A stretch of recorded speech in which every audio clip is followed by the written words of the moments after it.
Verona, chiamate Verona.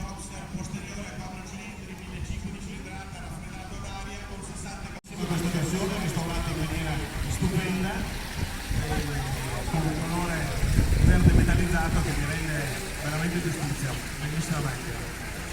Bianchi bianchina trasformabile del 1959. Questa vettura che lui ha acquistato nel 2002 con 12.500 km l'attivo era intestata ad una signora di Pesaro del 1893 ed era rimasta in garage per ben 35 anni in ricordo del marito. Acquistata poi dal signor Scoppi, questa vettura è stata era un po' la versione di lusso della nostra 500, bellissimo questo colore giallino e la targa originale Pesaro. La meccanica è posteriore, raffreddata aria, è una 500 bicilindrico, leggermente potenziato rispetto all'analoga Fiat e con l'apertura totale che la rendeva quasi. Per spiegare quale e quanta è la sua passione e quindi io te lo presento.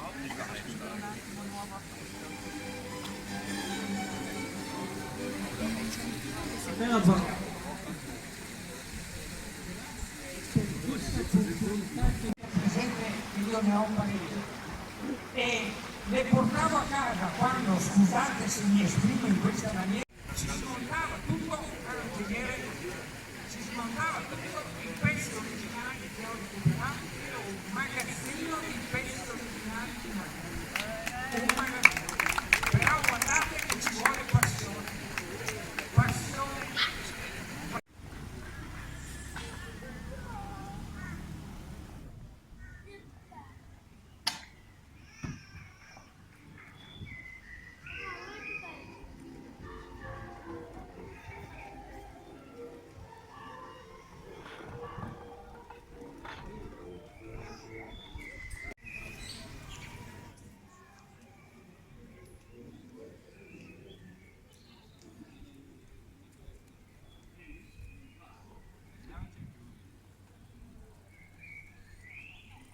Questa è la versione scritta, cioè il volume preparato.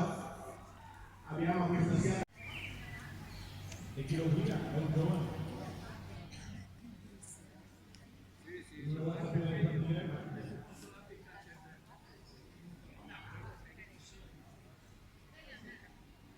si avvicini anche Zappelli con la sua MGPA. È un MGPA del 1934, vettura da corsa inglese, eccola qua, è una vettura sportiva, MG è una meccanica a 4 cilindri. Usavano queste vetture anche per una specialità che da noi è sconosciuta, il trial, dove praticamente disfavano queste povere vetture.